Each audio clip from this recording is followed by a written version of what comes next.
the hall. UN പൊതുസഭയിൽ Israel പ്രധാനമന്ത്രി ബെന്യാമിൻ നെതന്യാഹുവിന് ബഹിഷ്കരണം. പ്രസംഗം തുടങ്ങിയതിനു പിന്നാലെ ഒട്ടേറെ രാജ്യങ്ങൾ ഇറങ്ങിപ്പോയി.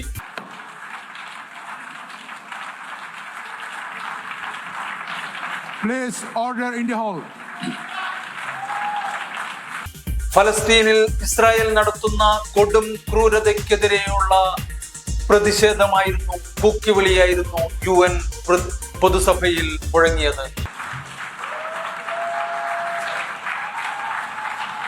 50-ലധികം രാജ്യങ്ങളുടെ പ്രതിനിധികളാണ് ഇറങ്ങിപ്പോയി പ്രതിഷേധിച്ചത്.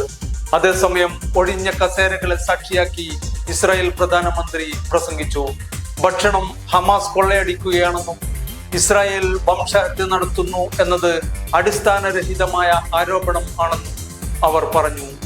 ഇറങ്ങിപ്പോയവർ തീവ്ര ഇസ്ലാമികതയെ പിന്തുണയ്ക്കുന്നവരാണെന്നും നെതന്യാഹു കുറ്റപ്പെടുത്തി.